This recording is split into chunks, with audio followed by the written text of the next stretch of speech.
This is a full review of the Mercedes E-Class Coupé. Recently, the whole E-Class family has been updated. Today, this one here is the facelift. So there's the facelift for sedan, estate, coupé and convertible. And today we focus here on the beautiful, maybe the most beautiful E-Class, the Coupé in Thomas Blue, aka Brilliant Blue. And we'll also take a short comparing look to the convertible version. Exterior, interior and the driving experience, and it will be a lot of fun, I can promise to you.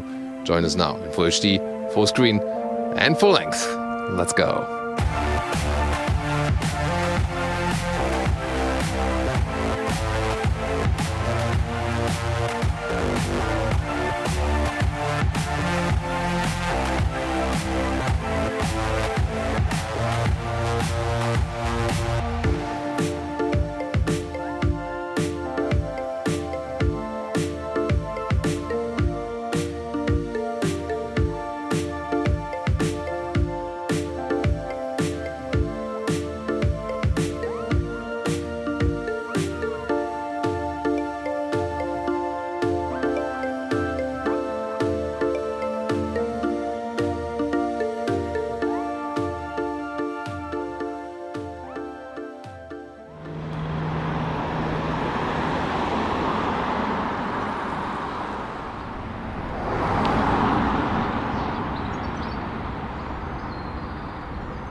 In the front of the new E-Class facelift, for all versions you can see there's a new front grille.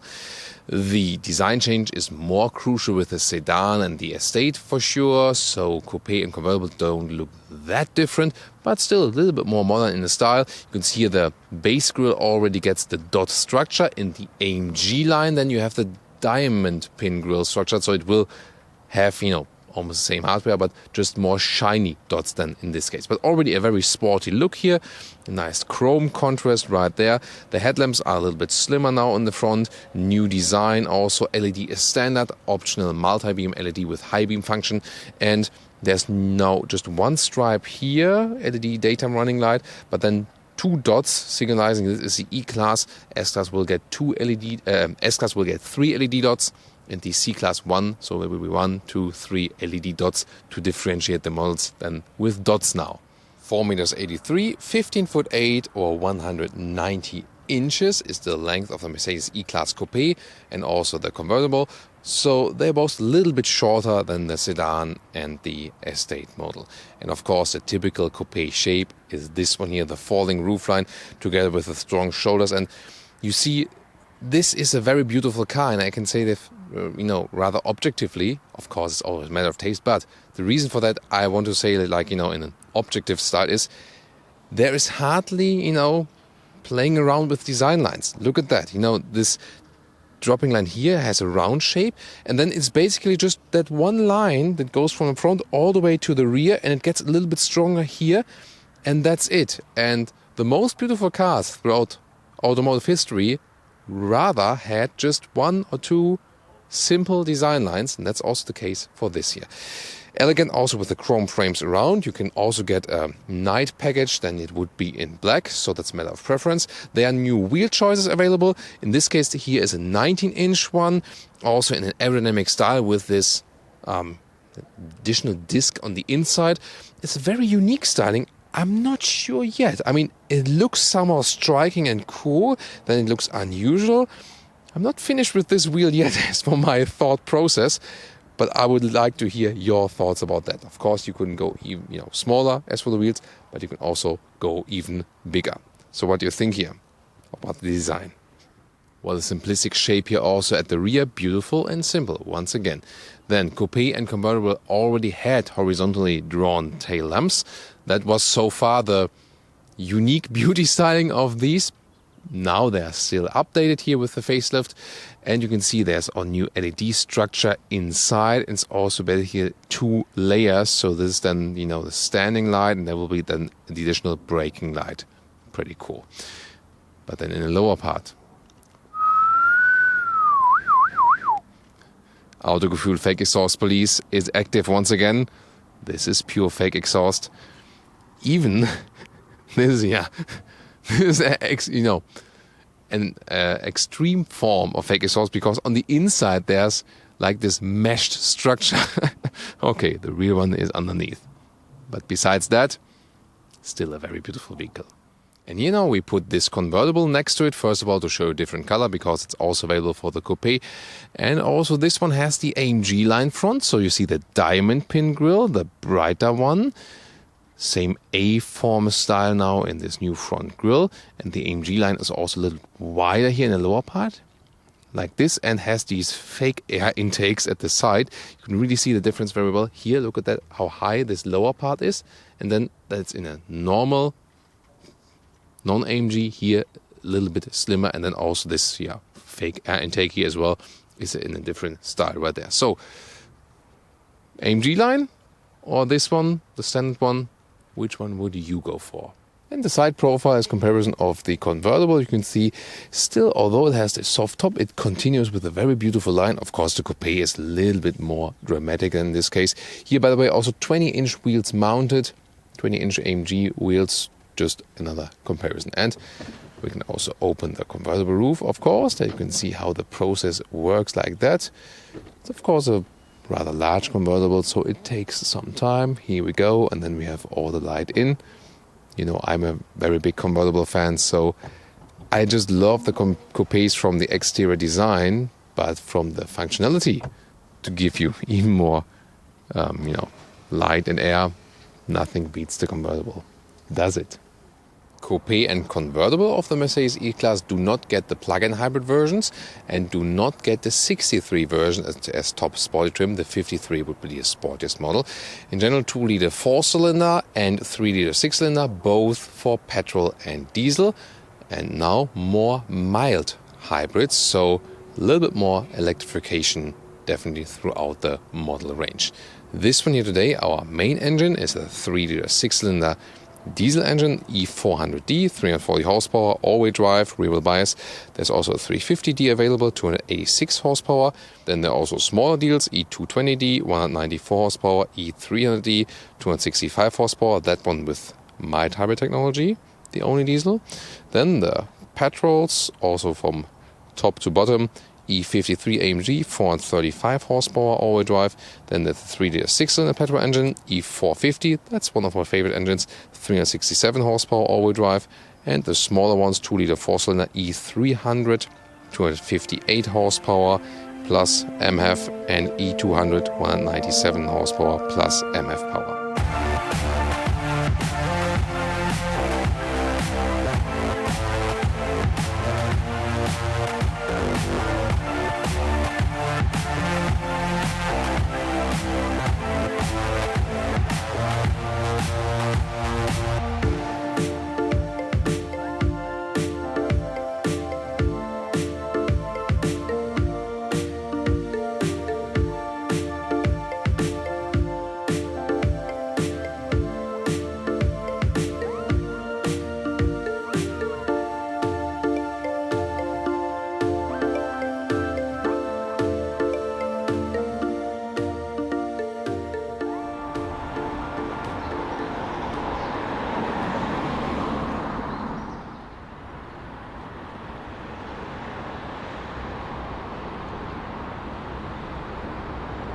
Here the car key, slim and light, hasn't changed. Keyless entry of course, and then door closing sound. Not too good, but that's with most coupés and convertibles because we don't have a frame around here. We had one vehicle recently which did have frameless doors with a great door closing sound. Which one was it? Can you remember? Anyways, this here, the E-Class Coupé.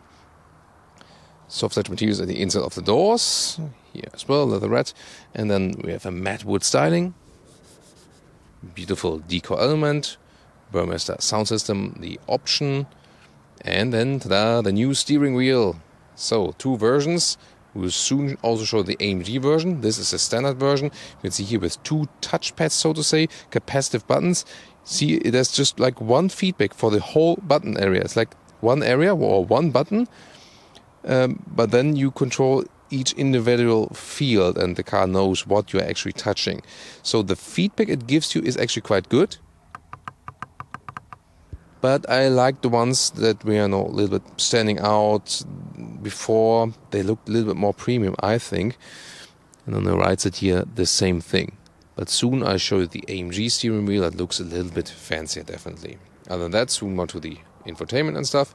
Seats here, they come in different versions, and they also offer a lot of animal skin alternatives, like Artico full leatherette or also dynamic Artico mix for the sport seats and so on. So they do have a lot of alternatives, although most test vehicles are usually then equipped with animal skin, as we see here. Getting inside here in the Coupé, by the way, different suspension. You have base suspension, adaptive suspension, and air suspension. So that's the, that's the things you can actually pick from.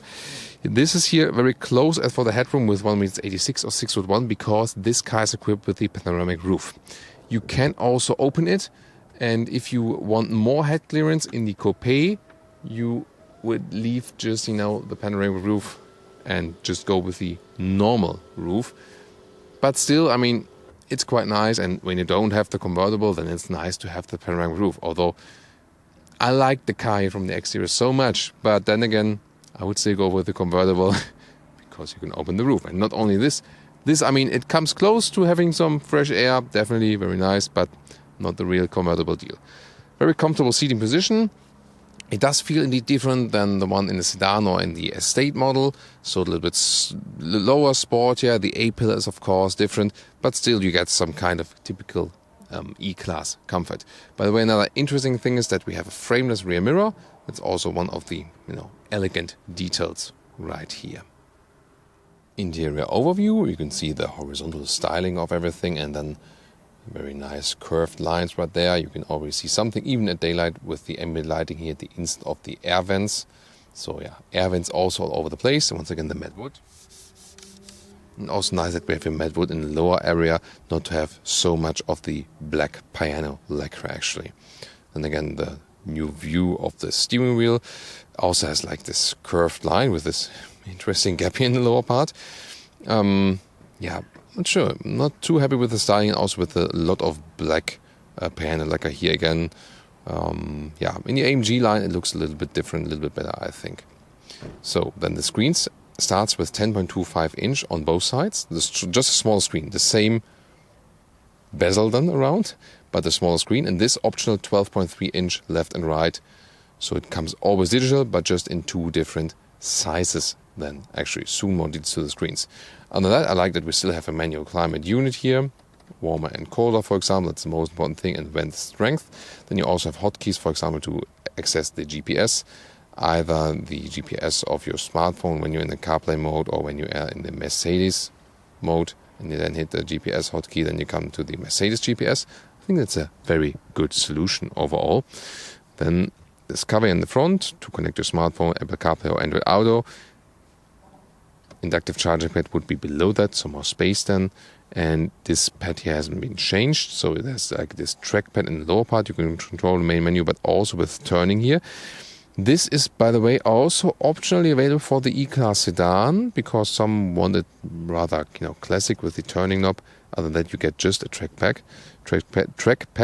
And the Coupé and convertible always get this one, by the way, because the convertible has these buttons here, and then it needs to have this one. That was the reason behind it.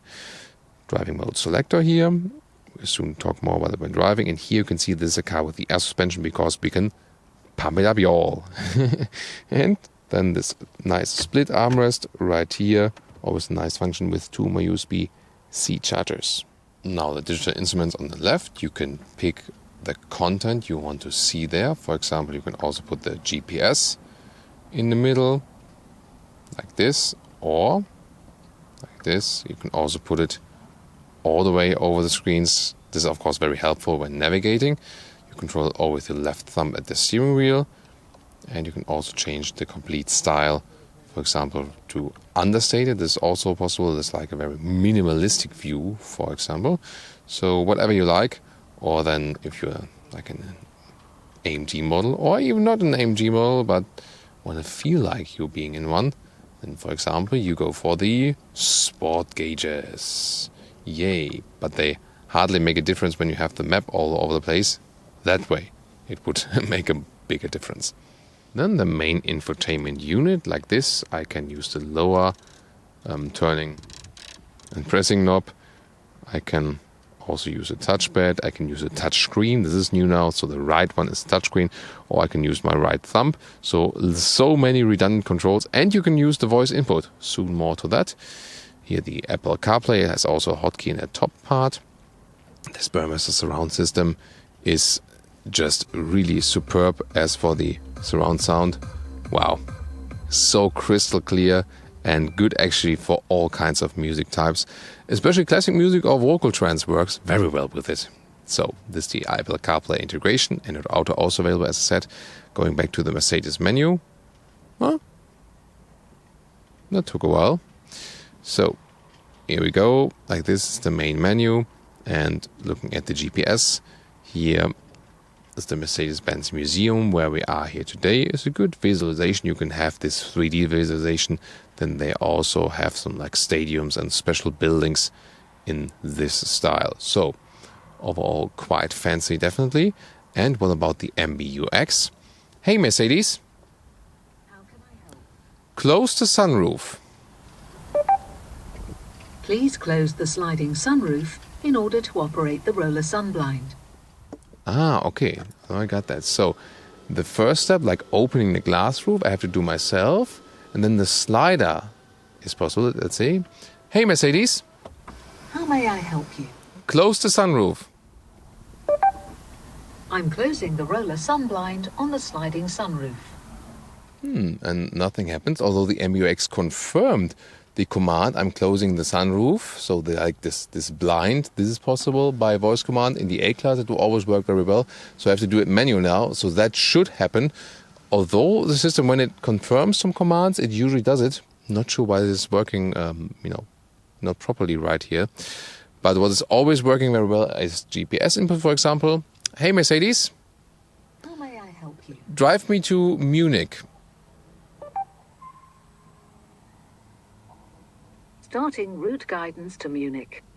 So that works, for example. And when you have the engine on, what you can also do is, when you not want to control the temperature yourself, hey Mercedes, How may I change temperature to 22 degrees.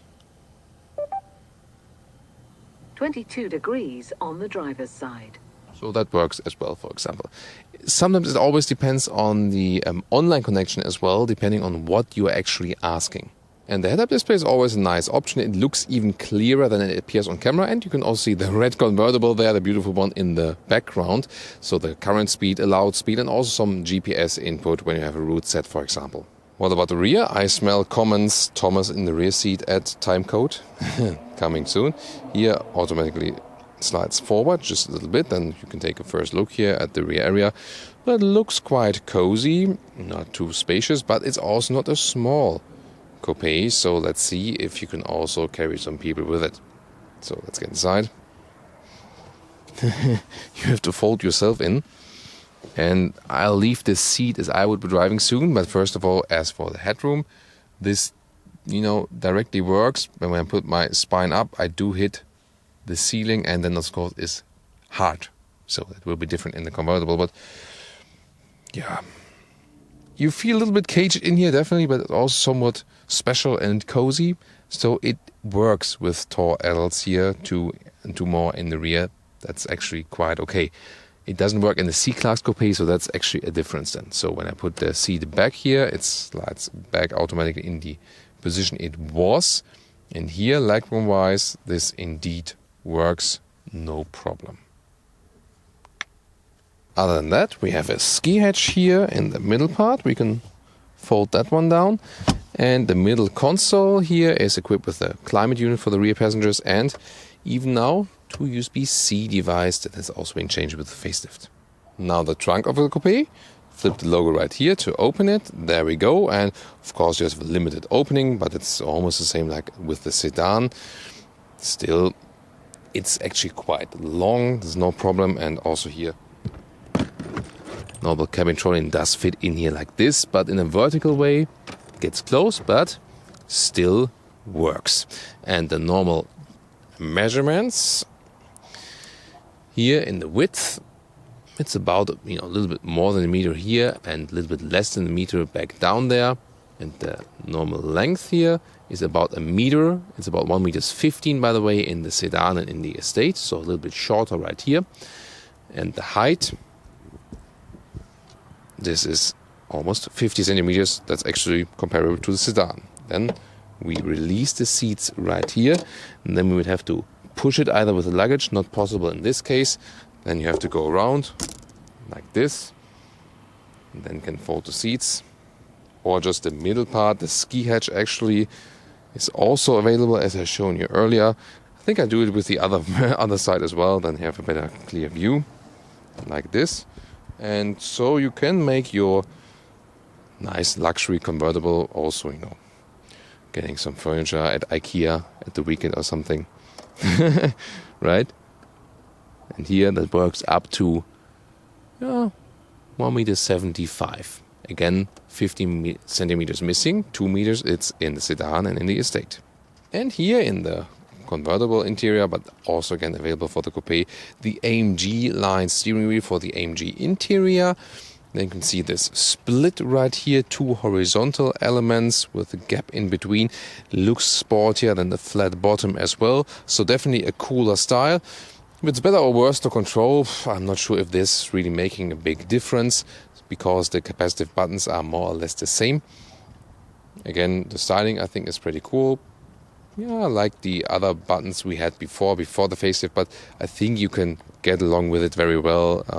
Again, because the feedback they give here, you can see here, is then split. The feedback it gives you is actually quite nice. And the short headroom comparison, coupe and convertible. Well, the thing is, with the coupe today, we have a panoramic roof. And this here, with the convertible, there's plenty of headroom here in the front, also for tall people. Of course, in this case, then way more than with the coupe. But a more fair comparison would be the coupe without panoramic roof to this one then, because the panoramic roof is really costing you, a lot of headroom. And then I think coupe and convertible would be somewhat the same, but I think even in this case, the coupe should offer more headroom even when the roof is closed, and when the roof is open, then you can be as tall as you like. And the headroom in the rear of the convertible, so I do exactly fit in here. I hit the ceiling a little bit, but then it's soft. That's again the good thing with the convertible. And by the way, here manual clamps for the wind deflector. I would always just use the classic wind deflector, the normal manual one. That has the most effective function, and this air cap system that is here. It's a very interesting technology, but I would rather go old school wind deflector. That's an easy solution. The only thing is when you switch a lot with passengers in the rear and then not again. But who does it with the convertible? Maybe, I don't know. But in most cases, I think this car will still be driven with 1 or 2 people. Well, the convertible trunk here is of course very limited in height especially. This is when the roof is down. It's like this, but you can also push that inward, and you use this button here on the top part, like this, and then you can fold it in and out. Here, there we go. So this is when the roof is up, then you can use the maximum space here at least. Well, this is not really more space underneath, but that's what you have.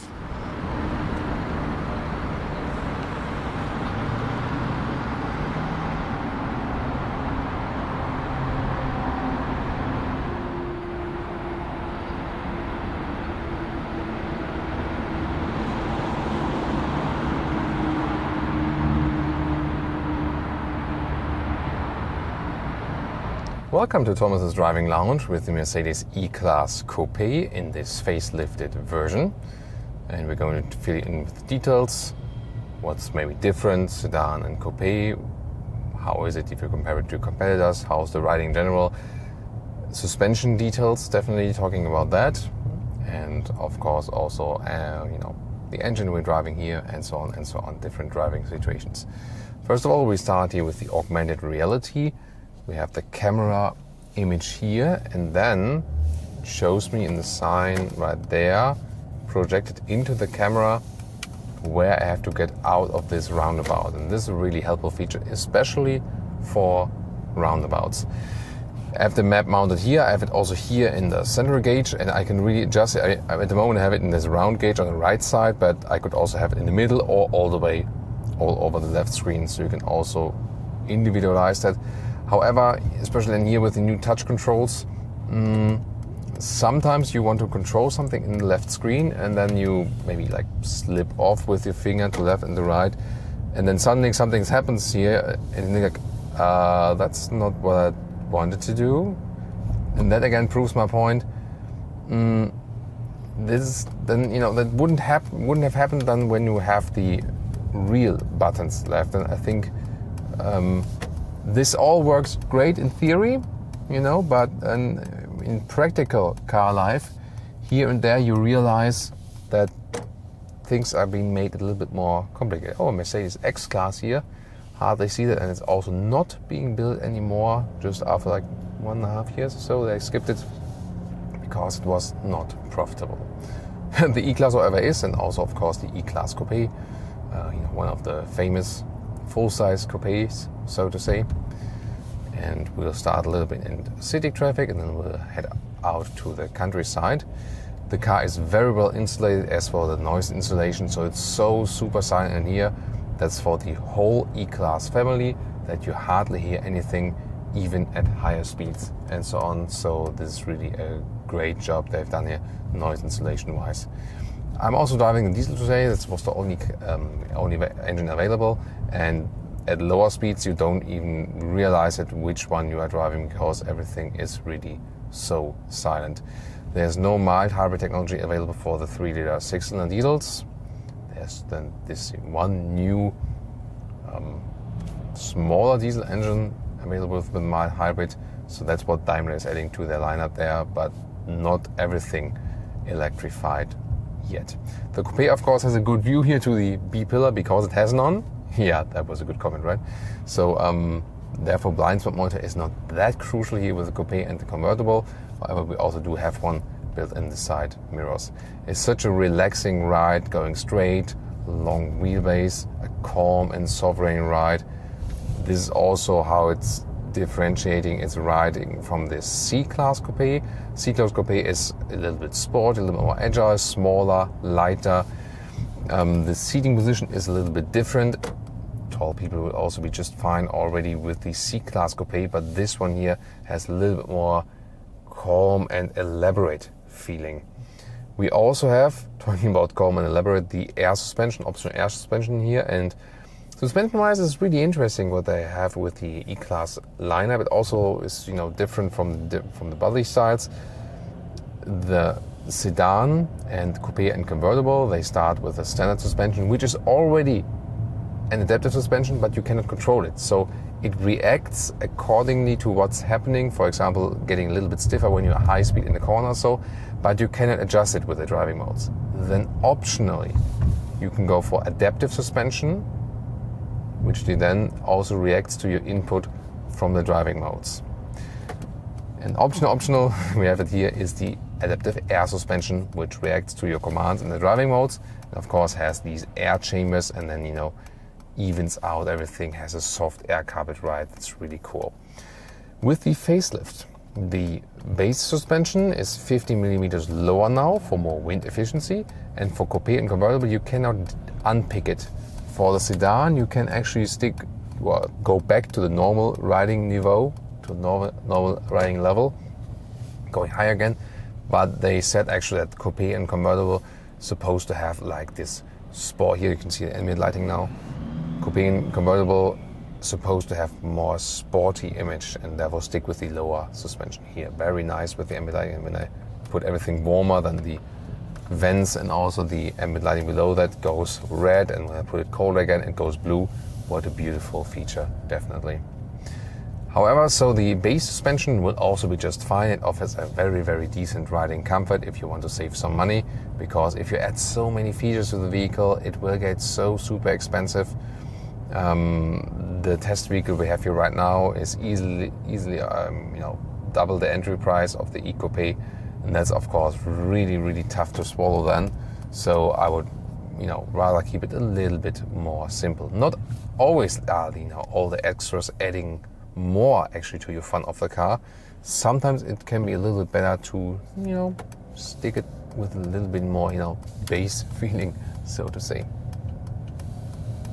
Here the steering, you can see it's soft, don't need too much power, it feels very natural.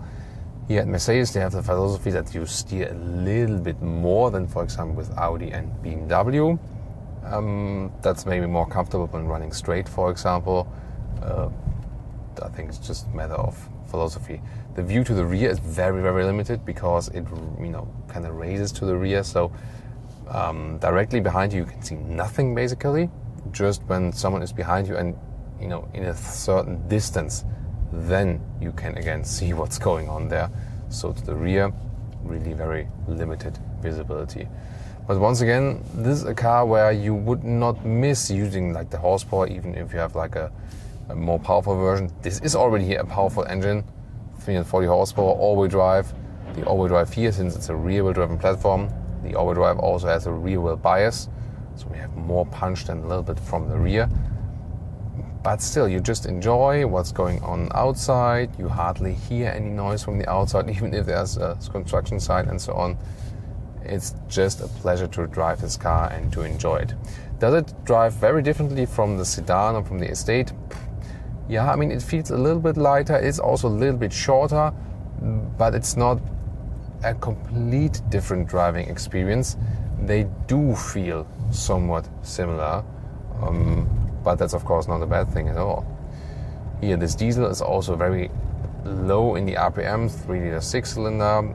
It's also good motorway vehicle, for example, because you can drive very calmly, don't need to rush the gears and so on and so on.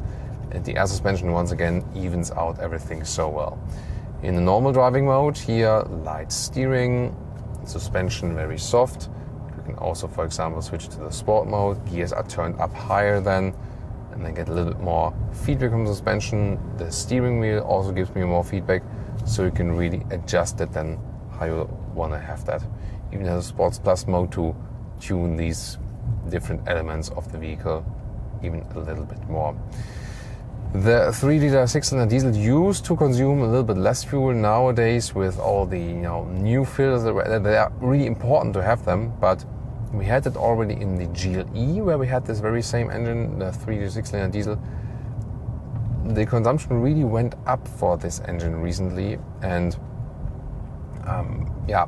I'm already seeing once again the same astonishing result.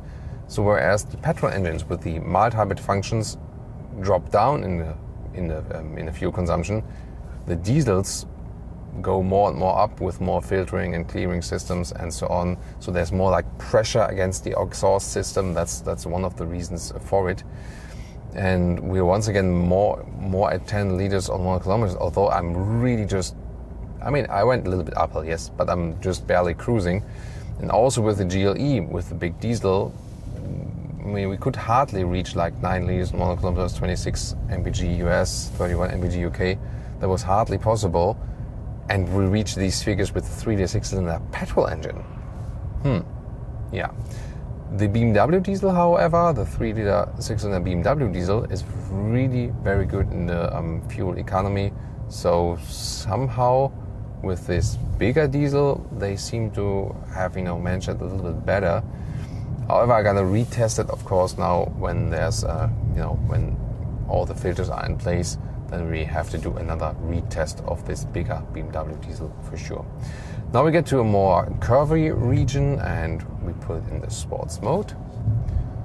Cannot drive too fast yet, but here in the sports mode then it just feels a little bit nicer to drive in these corners. I also have a little bit more feedback then from the suspension and so on.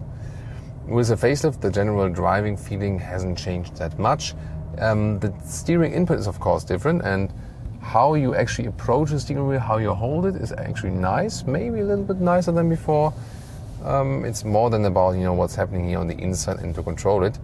But controlling everything, also setting the cruise control, to me feels less intuitive than before, and also a little bit more complicated. So before I could do everything without learning it, and I felt like I could sleep meanwhile and control stuff on the steering wheel. Here now, you get more used to it, yes, but I have to look at it and then is it really working? Which one is which one? So overall, I think more irritating. It's not a small vehicle, but still it's fairly easy to ease it around. Now we're getting to the beautiful vineyard region right here. Beautiful shots also for you outside the window. And once again, one of the cars, although it looks very sporty, it doesn't tell you race me, it rather tells you, yeah, just relax. And that's of course pretty cool. Yeah, always a nice scenery where, you know, where the wine comes from. You most of the time also have a very nice landscape. That's pretty cool. Now again, downhill in the sports mode, the air suspension is also a little bit stiffer then, so when we're all going over some bumps, but still there are no fierce, you know, bumps being transported to your lower back. This is all evened out. I would not necessarily go, by the way, for the optional comfort seats. I would stick with the base seats or go with the sport seats and with the Dynamica microfiber mix, for example, because when the seats are actually too plush, we also had it recently in the Bentley Continental, then at some point you don't feel like sitting in the seat anymore, but like on the seat. Like I explained it in a way that you sit like on a balloon that is being blown and you don't know, like, do I really fit on the seat or do I have to leave it? So I think when they're too plush, then it's also not that good. So it needs to be definitely a nice compromise. Here, again, pretty relaxed and easy. So well to control this car steering input wise. And I mean, you of course need some practice, you know, depending on which cars you have been driving before, as for the size there and so on. So, but it doesn't have a size where you would get, you know, annoyed quite quickly. But it also, of course, matter of preference. Oh, so we leave this one plugging in. Yeah, that's, by the way, sometimes you miss the reverse gear when you don't push it far enough up. I'm not sure why she's complaining. I'm going backwards. Yeah, I mean, even if you, you know, if you try to be nice on the road, and you know, maybe she expected like, oh, he should have seen that, like, you know, hours in advance, you know, but well, I didn't, and then I moved back and all is fine, right? But some people still have so much negative energy with them. I don't know, you know, maybe they should do like meditation or something. Should have told her that. So back to our review. Again, clear display views. Also here to the head-up display. This is really helpful, definitely, that I don't even have to look down to the instruments. I can just keep up everything here in the line of sight. And I think it's a good, nice and relaxing round here with the Coupé. Sadly, cannot open the panoramic roof here in the top part. I would love to, but we have the other camera mounted right there. This is really helpful. Augmented reality, once again, telling me where to go, because it's really tricky to see. So this, for example, one of the technology highlights that they have introduced with the MBUX system that is really helpful. Not always is the technology better. We recently had a big discussion here with the next MBUX generation for the Mercedes S-Class. What stuff is powerful there and what is really not necessary. I think when you have this augmented reality inside the head-up display, that's really cool, you know. But having capacitive buttons at the steering wheel, yeah, not really that, you know, not really that necessary.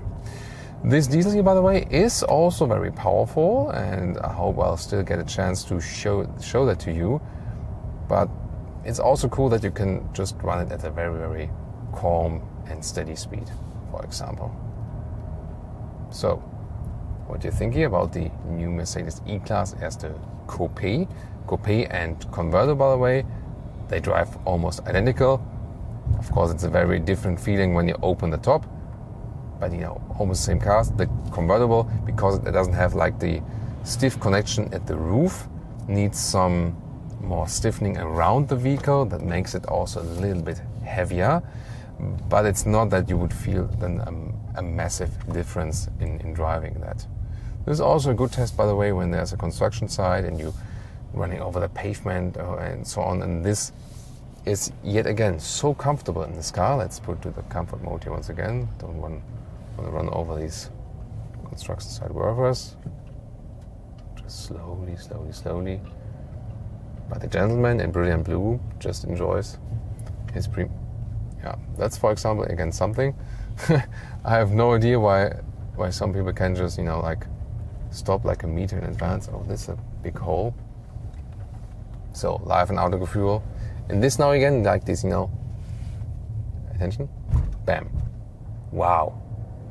In some vehicles, you know, it's like you feel like a harsh bump then in your lower back and like, whoa. But here was like nothing. And they're not the smallest wheels here. We have 19-inch wheels.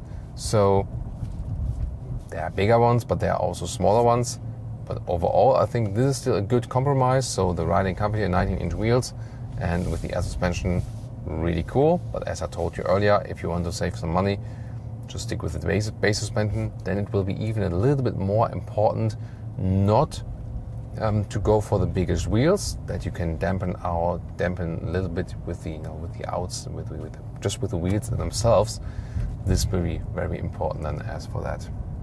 So next city here, there's no pedestrians and so on. Once again, augmented reality guiding me the way.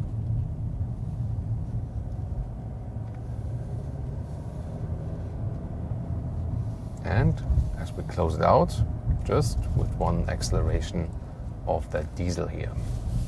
And now here we go, acceleration of the diesel, 32 or let's say 40 kilometers to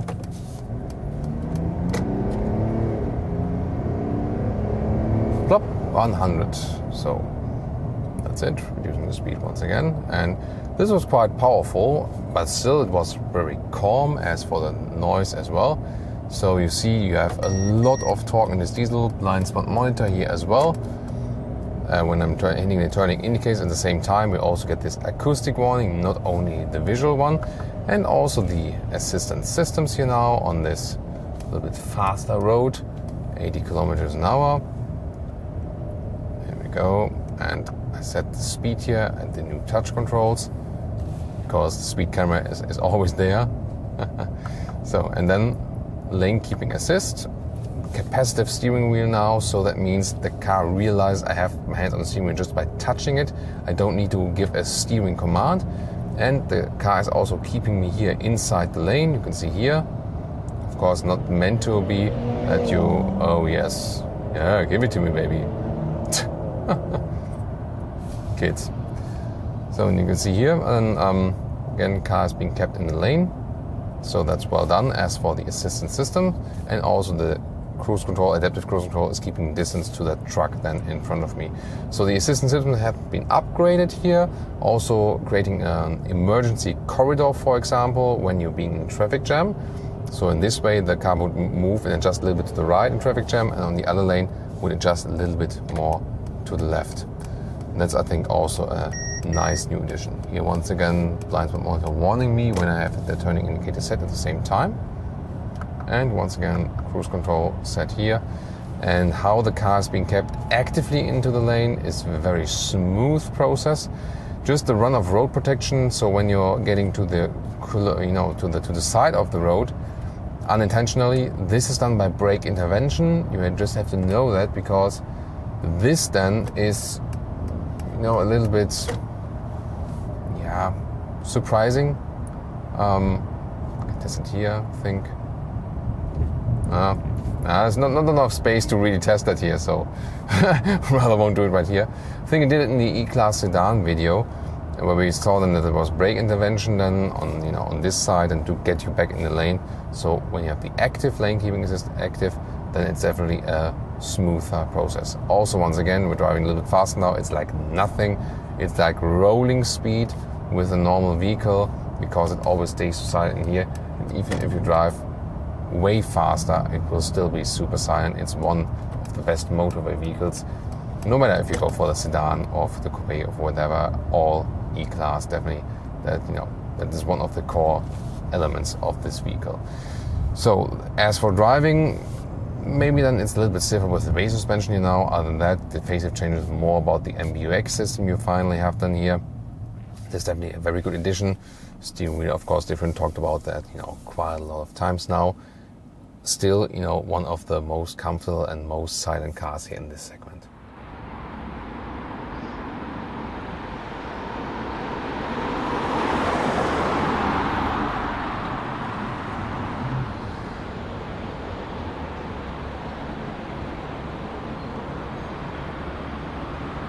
And now to our conclusion for today with the Mercedes E-Class Coupé here as the facelifted version. First of all, yeah, I think really the most beautiful E-Class there is, with this typical coupe shape, and of course even more in brilliant blue, aka Thomas Blue. With the facelift, of course, the front changes, but I think it looks sportier than before, definitely. The coupe and the convertible already looked sleek at the rear with the tail lamps, but now a little bit more modern style here as well. Well, then the interior changes. A little bit more digitalization, the new MBUX system in the recent iteration. That's, I think, a very good change. The steering wheel here, I mean, yeah, the AMG version looks a little bit better, I think, than the standard one. And you have the new capacitive buttons, for example. You know, 4 capacitive buttons, they give a very good feedback, yes, and it's also very easy to control. So the logic behind the controls has not changed that much. Still, I was more a fan of the physical knobs we had before. What's your take on that? In general, this vehicle is, of course, for a coupe already quite large, so it's not the most versatile one, but it's one of the most comfortable coupes there on the market. So you have this very calm and sovereign riding style you have or know from the sedan, here in this coupe shape. Well, suspension-wise, you can really fine-tune which riding comfort you want to have. Different suspensions to pick from, talked about that. And then you can really vary if you want it a little bit sportier or if you want it a little bit more air carpet ride, for example, and once again with the air suspension.